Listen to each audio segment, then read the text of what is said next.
প্রিয় শিক্ষার্থীরা, তোমাদের এসডি এক্সক্লুসিভ চ্যানেলে স্বাগতম।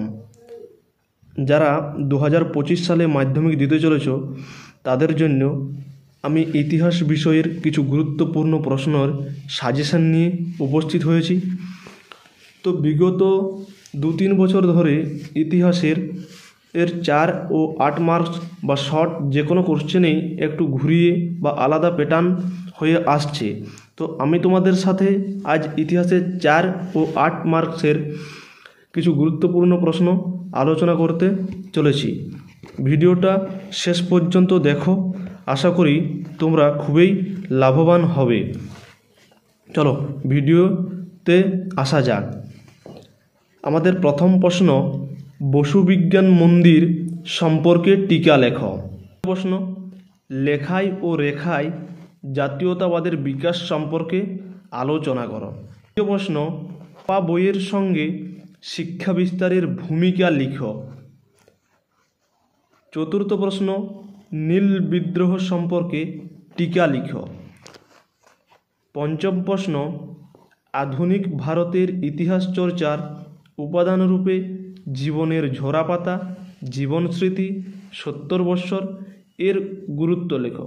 তো এখানে দেখার বিষয় যে এখানে 3টে বিষয় নিয়ে প্রশ্ন আসবে না, এখানে আসবে যে কোনো একটা বলবে। আমি 3টে এই কারণেই রেখেছি কারণ 3টের মধ্যে একটা আসার চান্স। এখানে প্রশ্ন এভাবে দিবে যে আধুনিক ভারতের ইতিহাস চর্চার উপাদানরূপে জীবনের ঝরাপাতার গুরুত্ব লেখো, অথবা আধুনিক ভারতের ইতিহাস চর্চার উপাদানরূপে জীবন স্মৃতির গুরুত্ব লেখো, অথবা আধুনিক ভারতের ইতিহাস চর্চার উপাদানরূপে 70 বৎসরের গুরুত্ব লেখো। এবং এই টপিকটির উপর ভিত্তি করে তোমাকে টিকাও দিয়ে দিতে পারে যে জীবনের ঝরাপাতা সম্পর্কে টিকা লেখো, বা জীবন স্মৃতি সম্পর্কে টিকা লেখো, বা 70 বৎসর সম্পর্কে টিকা লেখো। তার পরের প্রশ্ন, তার ষষ্ঠ প্রশ্ন, মহাবিদ্রোহের চরিত্র ও প্রকৃতি বিশ্লেষণ করো। এই প্রশ্নটা মোস্ট ইম্পর্ট্যান্ট প্রশ্ন। সপ্তমত, সাঁওতাল বিদ্রোহের কারণ ও গুরুত্ব লেখো। এই যে সাঁওতাল বিদ্রোহের কারণ ও গুরুত্ব লেখো, এই প্রশ্নটা তোমাকে দিতে পারে সাঁওতাল বিদ্রোহ সম্পর্কে টিকা লেখো।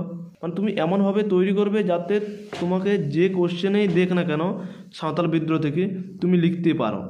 হুতুম পেচার নকশা গ্রন্থে 19 শতকের বাংলার সমাজের কীরূপ প্রতিফলন পাওয়া যায়। মানে 19 শতকের বাংলার সমাজ কেমন ছিল, এটা হুতুম পেচার নকশা যে গ্রন্থ আছে তা থেকে যা পাওয়া যায় বা কি জানা যায় সেটাই লিখতে বলেছে। 9-এর দাগে আছে হায়দ্রাবাদ সমস্যা বা কাশ্মীর সমস্যা বা জুনাগড় সমস্যা সম্পর্কে যা জানো লিখো, বা এই রাজ্যগুলির ভারতভুক্তির প্রক্রিয়া আলোচনা করো। এটাও একই টাইপের প্রশ্ন। মানে এটাতেও যে কোনো একটা বিষয় নিয়ে দেবে যে হায়দ্রাবাদ সমস্যা সম্পর্কে যা জানো লেখো, বা হায়দ্রাবাদ সমস্যার কারণ হিসেবে এই হায়দ্রাবাদ সমস্যা এই রাজ্যগুলির হায়দ্রাবাদ সমস্যার ভারতভুক্তির কারণ কি, মানে হায়দ্রাবাদ সমস্যার মধ্যে কীভাবে ভারতভুক্তি হয়েছিল এটা সম্পর্কে দিতে পারে। তো এই যে আমি যে প্রশ্নগুলো বললাম সেগুলোর মধ্যে যদি তোমাদের কোনো প্রশ্ন লেখা না হয়ে থাকে বা তোমাদের কাছে না থাকে তাহলে তোমরা আমাকে কমেন্ট করবে। আমি পরের ভিডিওতে তোমাদের সেই প্রশ্নের উত্তর নিয়ে আলোচনা করব, এবং পিডিএফও দেওয়া যায় তো দিয়ে দিতে পারি। তো আজ এই পর্যন্তই, দেখা হচ্ছে পরের ভিডিওতে।